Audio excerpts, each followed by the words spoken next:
Ember are over at 6 points because they've had they've had 2 complete victories, and then they've had 1 complete loss. So they have 4 wins total and 2 losses, but they do net themselves 6 points. Undefeated since putting Stunt on the roster. And now they give themselves another point here with the victory that they just had over Dream Team in this 2-game series. Yeah, their 5th win in a row. And unfortunately, Dream Team did not take that past match, as you can see by the score on top. We are in picks and bans. Kog'Maw banned away from Lod. Yep. Fiora and Poppy taken away as well, along with Nidalee, Lulu, and Kalista. Yeah, makes sense. They ran I believe it was a Kog'Maw Zilean composition for Ember previously. So Kog'Maw Zilean is actually a pick that people are gravitating towards now because it's like a more aggressive Lulu, because the ultimate is basically a defensive ultimate. You help people out. You have one ability that's going to make people really, really fast. In fact, his actually, I believe, makes them a little bit faster, but then it can also slow people down, so it's that versatile ability. And then he has an AoE stun with damage, so people consider him a little bit the more offensive as opposed to utility version of Lulu. So. Very strong. Churong, though, locking in Corki for Wolf. Churong. I even said it earlier. Yeah, it's a Roan as opposed to wrong. Yes. So there's a very Churong subtle. Is just straight Churong. Churong. Yeah. But there's just like a subtle G on the end. Churong. Yep. I got you. Answer from Ember, though, is going to be Lucian and Elise. Lod taking Lucian along with Contracts on that Elise once again. So Contracts, he's been doing really well when he's on these aggressive junglers, but he also has played some Mundo in the past and had really good performances on that. So he's up against Surenfire, taking that away from him as well as banning the Nidalee. You're going to have to see something else from Surenfire here. If this is Udyr, Udyr, yes. He took that in the previous game and he went 0-3. Looks like he went for Iceborne Gauntlet and Cinderhulk, or that could be Runic Echoes. The greens and the blues blur together.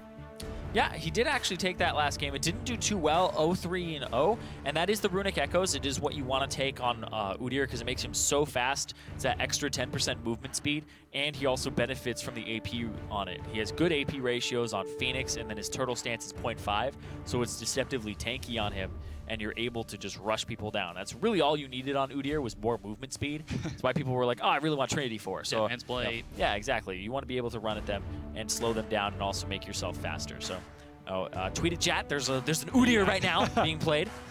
Was played previously, but now we actually get to watch this one. The answer, though, Golden Glue taking Zilean in the mid lane. He took it in game number 1, went 0-0-10 with Teleport. So we'll see if he takes Teleport once again. But he did take it into Peckinwolf's Gangplank. This time, though, looks to be Corki. Yeah, they had this pretty much the same composition for Ember last game, except instead of Kog'Maw, they have Lucian now. So Lucian is now the replacement to Kog'Maw, not the same type of hyper carry. So they're going to have to play around that a little more. I want to see what their top laner is on Ember's side. If it's something with damage, then it definitely rounds out the composition a little bit. If they go back to the Malphite, which would be the other piece that they're missing, then it seems like a composition that they've run multiple times, that they feel comfortable with, and then they just plug and play an AD carry into it. But I think Kog'Maw's the ideal one. We'll see. As Ember look for their last peak. In the words of Riv, if it ain't fixed, don't broke it. Rivisms. They're some of my favorite things because they just come off the tongue so smoothly. I know, but the way he says it is full confidence. Yeah. It's so endearing as well, and I wouldn't have doubted him otherwise. Right? You don't think about it. He makes me doubt myself when he's like, you know what they say? If it ain't fixed, don't broke it. I'm just like, yeah, okay, yeah. I mean, so looks like Dream Team going back with a similar comp. He's basically saying, don't break it further, right? If it isn't fixed, don't break it. Okay. Boom. All right. And it is the I've Malphite. got Rip's back. Yeah. Make sense of all of these. If it ain't fixed, don't broke it. You know, it wasn't fixed because they took the Kog'Maw out of the composition, but you know what? Don't break it further. Don't just scatter the whole thing everywhere. Even if a piece is broken, don't give up on it. If it ain't fixed, don't broke it. You get some Play-Doh, you put it back together, boom. All right, now we're going too far. Okay, Dream Team going back with a similar composition as well. They've got Churong rocking Nautilus once again, pretty much very similar except for the AD carry and support. Corki and Thresh swapped out, and Lucian is swapped out for the Kog'Maw of Ember. Yeah, so Lod now playing, instead of Kog'Maw, because he was banned away, he's playing Lucian, and the bottom lane for Dream Team is now no longer Lucian and Bard. So those are the only changes here. Exact same compositions from both sides, except only 3 picks are different out of the 10. Yeah, well, we're about to jump into game, so head over to Twitter and start voting for the team you think is going to come out on top. Send hashtag DTWin or hashtag MBRWin to @LOL Esports, and we'll tally those up in a few. But let's get back to those team comps a little bit. I actually think the hashtag should be hashtag JatWin if you want to see Udyr win, or hashtag RivWin if you know, if you want to see the comp that ain't fixed, don't broke it, win. Well, that's Ember. It was already fixed because they swapped out Kog'Maw for Lucian. It was banned. But that broke the plan. And then they had to not break it further by deviating from the plan of run Malphite Elise. It was ain't fixed. Yeah, it wasn't fixed. Anyway. Okay, 30 seconds in. Defensive lines out of everyone. Let's bring it back. Let's talk about some League of Legends. This is League of Legends related. Is it though? Is this like? Yes. Is this part of the sidebar rules? Is this related directly? No. Okay. Yeah. If this were a video, it would be removed. Anyway.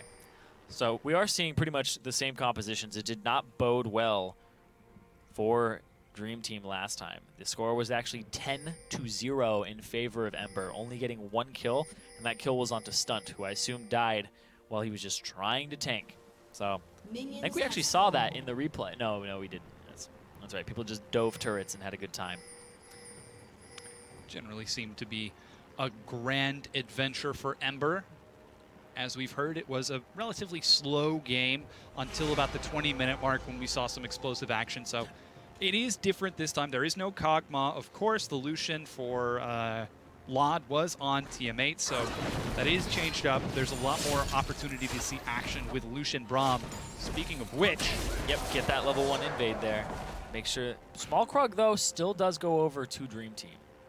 So, a little bit of experience there, a little bit of an advantage. We'll see how the minion wave looks as soon as they walk up. And no minions died during the creating of this minion wave. But don't watch the actual film. There are many minion deaths in this film. Do you think minions actually die? They just kind of dissolve into the ground. They were nothing all along. That is really depressing. Like, have you seen their faces? They're like black hollow things. You ever play Final Fantasy 9? They're masks. They're like Vivi. Oh yeah. Except Vivi's the special one. So Vivi's like the Veigar in our game. He's the one that's like, I was a minion, but now I'm the final boss. Now I'm the master. Kind of like Kingdom Hearts. Yeah, except those are Heartless. They're the Heartless. The Heartlesses were nothing, actually. Well, no, that's not true. They were... Watch this one. And then he just collapses. You don't collapse like that if there's actually physical things inside. Just a heads up to the camera, guys. We don't care about the hooks. We want to see these minions dissolve. Yeah, there they go. Returns to the ground from whence he came. It might not be from whence he came. There goes another one. Yeah, I guess like when a minion... Oh, minions are made out of gold, and then what happens is when you kill them, their physical body just... And then that's why the gold flies out of them, and then they no longer have anything holding up the cape and the ropes. How come we can't buy minions, though? We can. They're made of gold. You'd have to make it. Oh, I see. Nobody's got money for that, though. Next champion, ain't nobody got money for that. Surefire's going to be clearing out this Krog on the bottom side. Oh. Finish. He's giving it level the old, 4. I will finish. He's also giving it the level 4 full jungle clear. So he did his entire jungle, and you can see still full HP, both potions used. And he's good to go. He's good to run into contracts and have a level advantage. So he meets him in the jungle there. They actually see each other back and forth. And he does have that level 4, as you mentioned. Contracts, looking for Scuttle Crab, will be relatively close to getting it himself. I believe, yep, he just got it. Gets that level 4, while Golden Blue continues farming up in the mid lane. Peckinwolf is briefly up in CS. Looks like Peckinwolf did have a CS advantage in game number 1, was ahead by about 60 in that 30-minute game. Ooh, nice little combo there from Peckinwolf onto Golden Blue. Making sure he can get some damage off early. And of course, Gangplank, he'll have a passable lane here where he doesn't take too much damage. And of course, if you get double bombed, you will be able to remove Scurvy and be able to walk away. So not too much of a problem. Of course, it does matter if he gets double bombed and then slowed afterwards. So some tools that can be used there to deal with the Zillion, but of course, Golden Glue. You can't kill Ian. Nope, you can't kill Ian the Zillion or some of his teammates. Surenfire with the Tracker's Knife. He's going to spot out Contracts. Stun is going to find Contracts first. Surenfire goes into turtle stance. He huddles down before evacuating. Turns it back around though. Contracts gets a good trade. Yeah, pre-runic echoes, so he really wants to farm up to that item and then just have the movement speed where he can run around and be a nuisance. Biofrost though in the bot lane. And taking a lot of damage, but Massacre is going to shove away Laud and Stunt. Not quite able to proc the stun, and Stunt continuing to get chunked out by Biofrost. Yeah, Biofrost is really good with these Thresh auto attacks, weaving them in. There's the TP from Peek and Wolf. It looked like Golden Glue was walking far forward. And yep, that'll happen. That's so clever. You drop the bomb on top of teleporting. So I've been playing with a Zillion main, and he's pretty sick. I love what he's able to do on this champion. I saw him miss a double bomb. So he hit him with one, and then the other one was sitting there on the ground, and he sped himself up and ran through the bomb and delivered it by hand. Oh my It God. made me crack up, because I was just like, oh yeah, it doesn't just sit there on the ground. You can pick it up. Yeah. So he was like, no, you ain't getting away. Uh-oh, Cocoon finds Surenfire. The stun is going to be comboed. He's taking a lot of damage here. He goes low. There's Flash. He flashes a wall of his own. Surenfire escapes with his life. Meanwhile, Peek and Wolf pulls the trigger onto Contracts. He jumps away. Peek and Wolf is going to get the barrel in just a second. Looking for it, and he gets it. First blood hook. Golden Glue Flash dodges it. Charong teleports down as well. Yep. Charong using his Flash as well to try and get that hook out. So that's going to be multiple summoners down after that. Contracts, Flash, Golden Glue, Surenfire, Peek and Wolf, and Charong all contributing to that Flash pile. No more. Goes back to top lane with nothing for Charong, though. Pretty much just wasted time. And there's the TP from Golden Glue, so buys himself a Blasting Wand. We are seeing more and more Rod of Ages builds for Zillion as opposed to Tier. We used to see a decent amount of Tier, but not so much anymore, not since his double bomb rework. Some big damage going to be coming out of Golden Glue for the next few. Hook is going to find Blood by threading the needle. Stun tanking. Oh, here comes the level 6 Malphite. Is level 6. He's going to look for Biofrost. Now he looks for Massacre. He's going to ride the Valkyrie away. They should be able to get this kill. There's one. They're diving now for Massacre. 1, 2, 3 flashes and a double kill.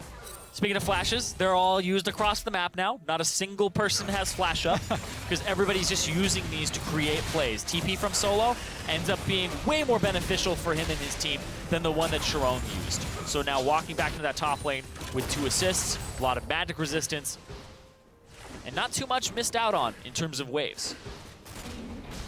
So it's a good spot for Solo. Very even.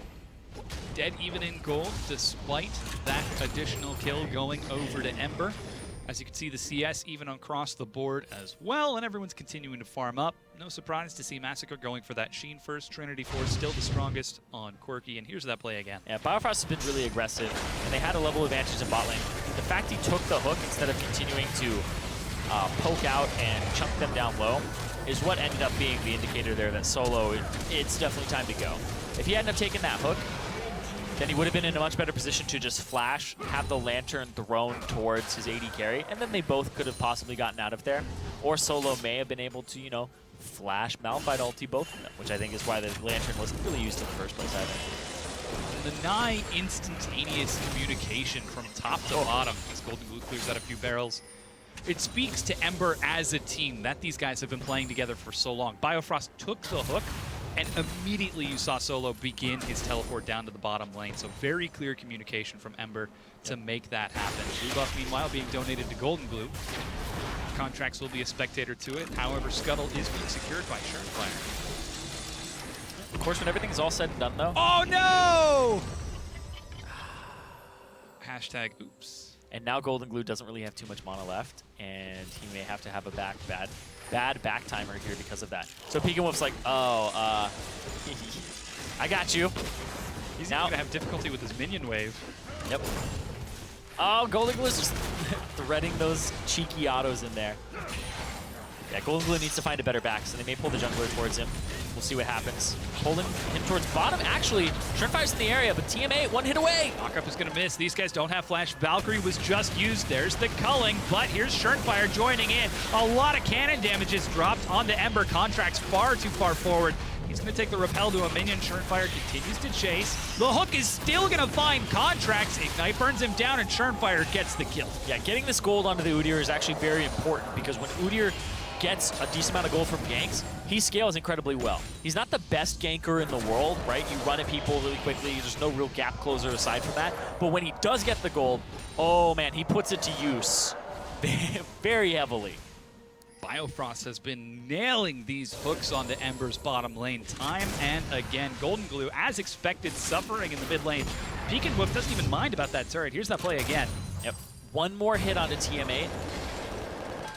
Surprised the heal wasn't used there to actually speed him up, but of course, ultimate comes through. Decent amount of damage there from Gangplank. No real upgrades on it either, so it doesn't have the consistent damage and slow on it just yet. Hook, right as he changes back, doesn't really make a difference. Was pretty close to getting behind a minion, but Biofrost, of course, gets that perfect hook. Gets Shermfire another kill. Very solid for Dream Team. 2 to 3 in kills, but Dream Team have the lead in gold, about 400. You can see that opening in the top lane. Minor CS lead only about 4. Actually, that's just about even. But in the mid lane, Peek-and-Woof is continuing to pull Golden Glue out. Yeah, there goes the package. Oh. This, you see, you crossed this line? Yeah, don't cross this line. You drew a line in the sand. I don't know if I crossed that line. That was a dead man. Are we going into like the noir now? Oh. Noir? Yeah. He asked me if we were going to the noir. I knew what it meant. All right, now we're getting a little bit too deep. 11 minutes in. And once again, Shermfire's in the bottom, but so too is Contracts. Sweeper makes sure that this bush is clear. There's another hook. Contracts is in before Shermfire can get there. Biofrost goes down. Massacre. The Shermfire was there. He's got his heal. He just ran into the enemy jungle, and he passed by a ward, and that immediately told Ember, okay, it's time to engage. But despite all of this, the 2-kill lead for Ember, it's still even in gold. And most of that's because of this Gangplank in the mid. Gangplank, by virtue of being Gangplank, he gets some bonus gold. Gets some bonus gold. It's part of his kit. Actually, literally. Really. Yeah, it is. Look it up. It's true. Peek-and-Woof. Oh, takes a lot of damage here. He's got flash. Oh, he sped himself up. Oh, man. Oh, didn't quite pop it. Instead, gets the Chrono Shift burn. He's going to continue pressuring out this lane. Catalyst is completed for Golden Glue, and he has teleport, so should be back in just a moment. This is a great look for Peek-and-Woof, too, playing the Gangplank, because I always knew him as like a pokey player, kind of like a Wolfie, but a little bit more versatile. And now we're seeing more out of this guy. We're seeing him play things like Zillion, like Victor. He really liked the Corki in the mid lane, but I definitely think that this is a good pickup for him. Being able to actually carry a game and perform on a champion like Gangplank gives Dream Team even more hope for making playoffs. I think that he can carry a game if you put him in the right position to do so. And he's 30 CS up right now over Golden Glue and has been handed an advantage in this lane, mostly because of the blue buff not going over from Contracts. But here he goes. Minor trouble as Contracts looking for some aggression in the bottom. Massacre is going to dash back, and Peek-and-Woof secures yet another blue buff. Oh, as we check on the Titans of the top lane, pretty much, yep. The Titan of the deep and the Titan of the earth. We'll smack each other for 10 seconds and then take 10 paces away. And then commence again. Heal and begin again. Sounds like a terrible lesson that they're trying to teach. Shermfire may look for a dive here. You have to worry about the Malphite ultimate being used offensively, but also it can be a defensive tool to get away. Oh, he's just going to farm. He's just going to farm the jungle. Super fast clear speed. Snags out the Krugs before Contracts has time to respond. With that red buff going over now to Contracts, Shermfire will recall and look for Swifties. Or even more movement around the map as Peek-and-Woof. Are you critiquing him for missing that one? No. He's actually, I was going to say he's at a very good point right now. Okay. Being level 11, slightly ahead of the curve, and the fact that he has Trinity Force. It means that his Trinity Force crits will now completely clear minion wave for the most part. Maybe 1 or 2 hits on the melees. but he full clears casters with it when he gets a crit, which is a great point to be at with Gangplank, because then your barrels make it so that you're getting just all of this bonus gold. Because it gives you parlay gold for each minion killed if you kill them with a barrel parlay. Yes. Surenfire coming bot though. He didn't actually do his red buff. He's running straight here. So too is Contracts. He spotted the hook from Biofrost. Finally misses, and Ember breathed a sigh of relief. Yeah, Surenfire's just having to keep Contracts in check. These are both very young junglers. I think they're actually the youngest junglers in Challenger right now. I think 16 and 17 between the two of them. Oh, Contracts is trying to counter jungle because his lane is pushed up. He's succeeding in counter jungler. He's stealing away the Razor Beak of Dream Team. Wow. Quick smite. Oh, this hook finds Lod. He's pulled into the box. Stunned Gangplank ulti? so quite a bit. It's not been used quite yet. There it goes. Finally being dropped along with not one, not two, but three teleports. Jerome is caught in between Ember. He's taking a lot of damage here. Lod is healed to kept himself alive. He's finally dropping to Golden Glue. Chrono Shift keeps him standing. Ember and Solo running for their lives. That hook catches a minion. And Ember look to get out of here. Peek and Wolf is going to toss out some barrels. Is he going to find it? Contracts will die so that his team can live. Lod, oh, he's barely alive. And Peek and Wolf is under to the turret. He goes down to Solo. Massacre takes the lantern to safety. And when it's said and done, it's a 2-for-1 favor of Ember. Oh, Peek and Wolf didn't have his TP at the start of that, so it took him so long to get down there. And then he went too far forward, didn't actually kill them with the barrel, and then he ends up getting picked up on top of that, just trying to return the kills. So, a little over-aggressive there. I think with the lack of a TP, you really just call that off. When the Gangplank ultimate comes down, Charong should cancel his TP, and then you get 2 TPs for 1, and I think that that's worth it at that point. When we watch it over again, I'll pay attention to that, because they overcommit, the hook goes out, boom, flays in, and now they're walking backwards. There's the ultimate. Now you cancel. Now you cancel because you know when you see Contracts, you're outnumbered. You cancel it. It's 5 people in the bot lane. You may have to give up the turret, but then Peek and Wolf gets to shove mid, and then Charong is still top lane because he canceled. If they take it, if they don't take it, then you end up with a 3-on-3, and then Peek and Wolf has his TP up by the time the fight's over. Doesn't get Lod. So close. They're all so close. That's the frustrating point right there. And then you realize that Biofrost never used Ignite either, so it's sad life. Just insult to injury. Dream Team, however, are going to take this bottom tier 1 as Ember rotate their duo to the top. Minor gold lead temporarily in favor of Dream Team, but Ember look to answer by taking a top tier 1 of their own. Contract skirmishing around with Surenfire is going to buy some time for Dream Team in the top lane. They've got the package as well. Could be looking for bit of a play as Dragon is up. Yep. If you get a hook onto him, then you could probably make the play here. Package down. That. Oh, it did just fade away. The top tier 1 goes down to Ember in answer. They're having some trouble breaking down this tier 2 turret, but finally it's going to go down. 2 turrets for 1 in favor of Ember, but Dream Team look to answer on the other side of the map. You can give up this turret and take Dragon in response, or you can siege mid and try to kill Golden Glue, but he has his ultimate, so it's difficult. They're pretty much going to take the free Dragon off that trade. And actually, Rift Herald is the answer here instead of taking a turret, so Dream Team come out on top in terms of the turret trade. 1,000 gold in favor of Dream Team, but there is still that standing turret gold available to Ember if they ever get the opportunity to knock it down. Rift Herald passed over to Lod. I'm sure that makes Phreak happy. Well, he's 3-0-3, 100% kill participation right now, giving him some push advantage. It's definitely going to make him happy, and maybe make Phreak happy, but he's still never getting mine. They're better on the jungler. Movement speed more important. Blue buff stolen as well. Contract's getting a good timing on that. Gonna try to deny Peek and Wolf some sustain in lane, though looks like might be seeing some skirmishing as Lod dashes forward, finds some good damage with the culling. However, Peek and Wolf, it's part of his kit. He's K. Yes, he is, but that's, of course, Lod grouping up in the mid lane with the Rift Herald buff, so he's able to actually buff up these minions. No damage reduction. So Gangplank will still be able to clear them out. Gets a barrel to chunk Lod in addition. That spider lane goes the long way around the turret. Doesn't find anyone that he's looking for. Where's everybody? I just want to hug someone. It's like when you, there's an ant trail and you, like, stop it for a second. They're like, ah! Oh, the ants get confused. Ah! Go around! Bug's life. We can't. The line's gone. Oh, that's funny. 19 minutes in. Uh-oh. Surefire's in the area. He's actually coming around top. He is indeed. So too is Contracts. The knockup is going to find a couple people. Cannon Barrage does a good amount of damage. Peek and Will finds stun. He's going to go down. Wad dodges the hook. Finally knows to respect Biofrost's hooks. Yeah, that was a good dodge there from Lod, keeping his cool. Has the extra movement speed from the Rift Herald buff, so it's a slightly easier, but he was still able to pull it off, and it was really nice. Surefiire zoned out Contracts from joining, and then they used the TP from Peek and Wolf because he had that advantage, and they knew the Golden Blues wouldn't be up by now. Alright. We fight for 10 seconds, and then we walk away 10 paces. 10 paces back. Resume position. Back to the lane. Reload weapons.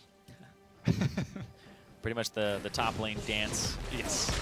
Not quite able to do anything more than trade with each other. Solo, however, is getting some experience from Golden Glue. And blue buff, once again, goes over to Golden Glue. Using the time in the bottle passive. No genie in it. So is it just sand? It's time. But like an hourglass. Yeah. Does he turn it upside down to turn it back? Anyways. Pours it into you and you get experience. I think Stun's had plenty of experience with Biofrost's hooks this game. Double ward just to be sure, and sweeper. 60 gold to Dream Team. Advantage. Dream Team. Surefiire, he got early magic resistance with the Spectre's Cowl, and then he went straight into the Iceborne Gauntlet build. Udyr needs movement speed to get to you, and then if he has slows to keep you from getting away, then you're pretty much dead. Speaking of pretty much dead, Peek and Wolf gets the barrel set up for a good slow, plus some movement speed. Backup barrel gets him to safety. All that gold. There we go. Silver Serpent's ready for an upgrade. Got another 50. Yeah, when he gets that 500. It looks like 50. Oh, yes. Yeah, because the zero's cut off. Just like he doesn't have 30 from Strength of Ages, he has 300. Oh, speaking of strength, he finds stun. Is he strong enough to survive? There goes the teleport. Will they be able to keep him standing? Contracts deep in the backline. Solo finds a 3-man knockup. The bombs are tossed on top of it, along with a few barrels for flavor. Jerome is going to zone away stunt, but Ember are continuing to kite forward. Surefiire gets a lot of damage across. Contracts is doing some serious work here, and Lod picks up the kill with a rampage. Jerome runs away, and Ember now turn onto the Baron. Oh, some of the members are rather low. You have to watch out for Peek and Wolf. He does have some pretty chunky parlays.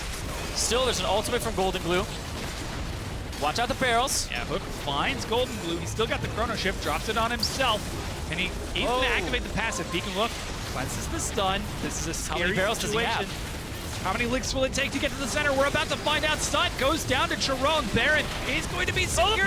Oh, he is going to be able to get it. Now Peek and Wolf has to run away. And it looks like they're going to disengage. Wow. Yeah, I'm very surprised he actually used his parlay onto Golden Glue there to try and get his passive off. I think turning and actually using it onto Stunt may have been better. Stunt did go down in the long run. Baron buff is going to allow Ember to get a quick enhanced recall. However, the mid-tier one goes down 3-1 in favor of Dream Team for turrets. That's evening it up in gold, but Baron buff in favor of Ember. They could look to use this. Yeah, the fact that that TP play was made, and it was another TP play again in Ember's favor. Very effective. Keeping track of that is what this game is all about, because you're just trying to play the numbers game and get an advantage that way. TM8.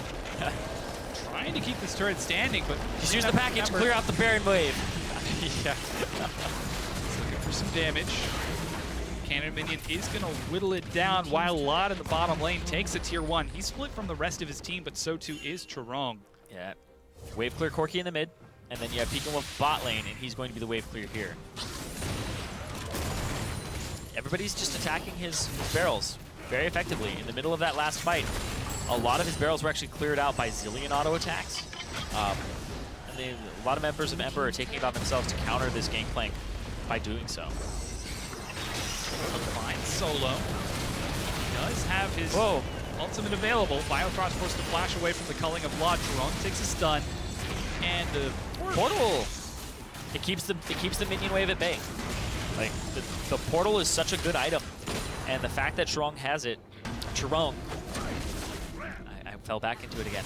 It is tricky. Chirone has it. It's going to stall these waves, but Solo might be ready to ulti soon. Yeah, Solo waiting to pull the trigger. Schernfire takes quite a bit, and he finds the teammate and Peckenwook. They go low, and they are going to go down. Double kill! He brought the bomb all the way back, and now this is Ember trying to clean it up. Jerome is going to go down. Triple kill for Golden Blue. Biofrost going to try to defend this turret before backing away. And when you're up against a good Zillion, it is so hard to actually do anything. You're monitoring yourself, you're watching the stuns, and he can triple bomb pretty easily. But Golden Glue throws 2 down, gets the stun, and then the flash afterwards because Solo had used his ultimate. They're pretty much lining up Malphite ultimates. The last 2 fights have been pretty good Malphite ultimates from Solo. And Stunt is also helping out in that regard. I remember the previous fight, the 3-man knockup he had, definitely in sync here. And Stuntus seems to be a great addition to this team. They brought him on because he communicated with the roster well, because they had really good synergy, even over members that they had been playing for a decently long time. You can see here Solo, ultimate across, Stunt, ultimate across, stops people from getting out, so he takes that extra damage. He flashes in! He sold him out! Betrayal will cost him his life, and a triple kill for Golden Glue. Currently, Ember with stunts are on a 5-game winning streak. Winning this would make it number 6 in a row. Very important for Ember to get those points and continue moving forward. Currently 6 points in the standings, looking to make it 9. Yeah, and the only team that Ember has dropped games to was Apex, the #1 team. So if they win this, then Ember at 9 points with Apex at 10. And they already played each other with Apex having the 2-0. So Ember getting first place would be rather difficult. It would depend on Apex losing in their next matches next week. Here comes the siege, Ember. They haven't closed out just yet. Jerome dodges half some of the damage of the culling. Vod at 4-0 and 6, double BF. Looking for some more best friends to do even more damage to Dream Team as the minion waves are slowly pushing in. They traded a tier 2 for a tier 1 just a few moments ago and are now looking for yet another inhibitor. Solo waiting to pull the trigger. Cocoon finds Pickenwolf. I think that's the 3rd way I've said his name now. Yeah, just changing it every time. And just got to keep spicing it up. Schernfire continues to take some harass. A little late there on the barrels because he didn't connect them appropriately.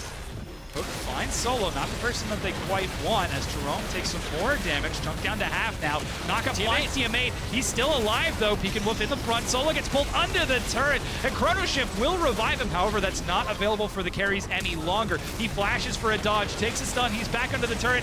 Double hook is going to keep him locked there. He goes down, but they answer with a kill onto Schernfire. Jerome. Oh man, almost killed him. Biofrost there with that time bomb. You have time bomb, just get away. Get away.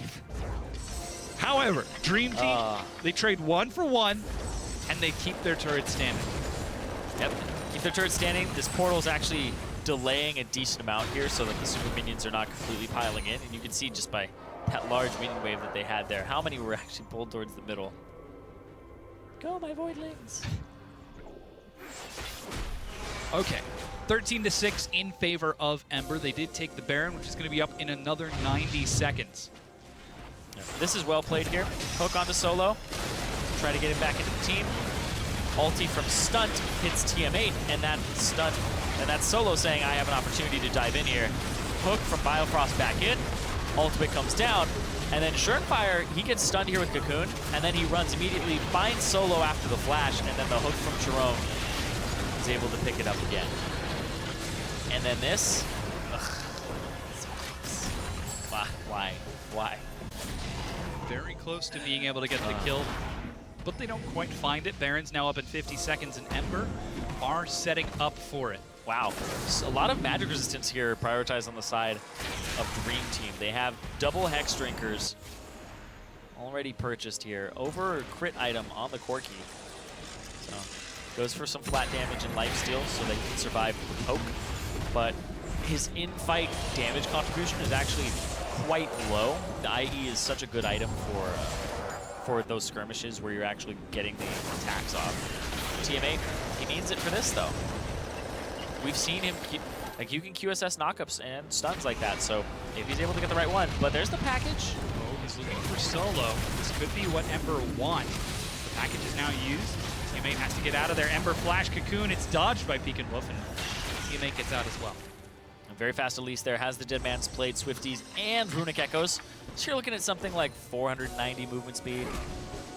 Not quite sure. We'll have to see him. I think that's 490. Yeah, I'll check it out, see what my nice. Oh, Ember set up a Yeah, it's around that. Yep. Trying to catch Fire and Charong. Biofrost flash. A lot of flashes before the fight. Solo gets pulled forward. Charong is in the front where he should be. Knockup stalls it out. Solo looking for the priority target. Can he find it?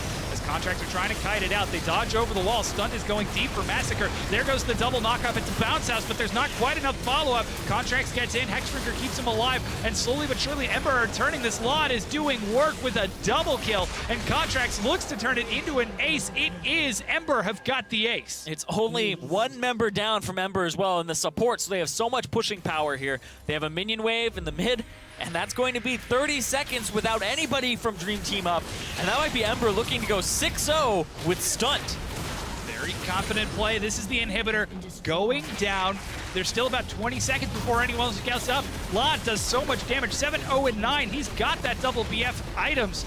2 Nexus turrets go down. The Nexus itself follows. Ember are 6-0 in their past 6 games, taking this win over Dream Team. And now they go up to 9 points. And that's also them securing a playoff spot. Very good stuff for Ember, taking that win in a very convincing fashion. Lod going huge that game, 7-0-9. Golden Glue, despite facing that consistent pressure of Gangplank, coming up with a really solid scoreline as well. I believe he was 4-0-9. We're really starting to see this roster grow and develop into a truly a quality team. And it was pretty funny because Ember, they got a lot of flack for their first week where they went 0-2 up against Apex, but then Apex turned out to be this enormously talented squad. They, you know, getting 2-0 against them, well, everybody else has had that happen to them except for Dream Team. But Ember, now that they have Stunt on the roster, they look like they're all together. That one set, you know, you shake it off, you move on, and now they look like a squad that the talk that they've been talking, they're backing up. They certainly are. And speak of the man himself, joining us to talk about that victory on the Rift is Ember Stunt. Dude, congratulations on the win. You guys are 6-0. How does that feel? It feels great. Yeah. Very solid. I mean, you guys coming up with that 2-0 win over Dream Team. The only team you've lost to right now is Apex, who've only dropped a single game. Are you continuing to expect this run to where does it end for you?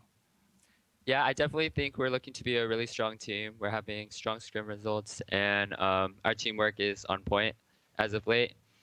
We have a strong support staff helping us out. Our analyst Brendan is really smart with drafting, and we have Weldon, our psychologist, helping us out with like the mental part of the game. And we're overall looking to take the whole thing. Nice. And you guys have made playoffs, and Apex today, we saw them flexing junglers. Do you guys think that if you ever end up facing them again, is going to be something that could throw you off, or do you believe in your sports staff enough that they'd be able to do all of the possible contingencies? We're very confident in drafting our own style and working off our own picks. I don't think anything can really throw us off. Cool. And Stunt, you're the newest member to the roster, so what was it like getting picked up by Ember and then having to synergize with a squad that had already had 4 people playing together for a long time? Yeah, so I was actually part of Dream Team for the Open Qualifiers, and I helped them qualify for this tournament. And at the time, I was balancing UCLA and NACS Open Qualifiers, and I just felt really overwhelmed by all the work. And I thought to myself, well, League is at the point where it might explode. And if I was to fully commit at this point, if there's any time to all in, it would be now. So I just thought, okay, so I'll go in for the in-house trial with Ember, and it worked out really well, and here I am now. I want to add something. It's all good, man. You can take your time. It's fine. If you think about yeah, it. So I just felt like it wouldn't be fair for my teammates if I didn't fully commit, and let's say I had a day where I had midterms on the same day as the match, and I was really tired, and I couldn't put in my all. and I didn't think it was fair for all my teammates who were putting in everything, so I decided not to do school plus NACS. A very difficult choice, and so far it seems like you've been met with some pretty solid success. You guys haven't dropped a game since you've joined, and we're looking forward to seeing how you guys continue. Do you guys think that this is a team we're going to see in the LCS next year? Definitely. I should say next split, not even next year. You guys are coming up soon. Yeah. Going to playoffs, we do need to practice with a new jungler since Contracts is underage, but I think we still have a high chance of getting into the LCS this split. Very solid. Well, Stunt, thank you so much for joining us, and good luck with the rest of the season. Bye. All right. That's my favorite support Poppy player. He had one good play against Tristana. Whoa. He's had some good plays. He has had some very solid plays. It's pretty sick. He uses the ulti snapcast really well. So. He does indeed. With our final game in the books, here's a look at the updated Challenger standings. Apex is in first place, only dropping one game so far. Ember follows in second, with Team Dragon Knights in third. And then Team Liquid is in fourth place, and with their loss against Ember, Dream Team is tied for fifth with Enemy. So both Dream Team and Enemy, they still have a shot at playoffs, but that's at the expense of Team Liquid Academy winning no games. Yeah, now with their wins today, Apex and Ember have locked in their playoff spot. The seeding is still up in the air, but if the regular season were to end today, this is how the teams would be arranged, with TDK and Team Liquid's Academy grabbing those last two spots. Yeah, and that would be a very interesting bracket. Ember and TDK are two squads that people were thinking were going to be number 1 and 2 coming into this, and then Apex revealed their roster, and it was just all of this crazy that came out. And now Challengers look incredibly competitive. TLA has dropped down, and something we didn't really expect either. Certainly. We'll be able to look into which team goes where in the bracket when Challenger returns next week with our final day of regular season play. It starts with our spotlight match between Team Dragon Knights and Ember. And after that, we'll catch the final games of Team Liquid Academy versus Apex and Enemy versus Dream Team to close out the entire regular season. But there's more league action coming your way with the European LCS set to hit your streams tomorrow at 9 a.m. Pacific. That gets going with a battle for 6th place between Elements and Origin.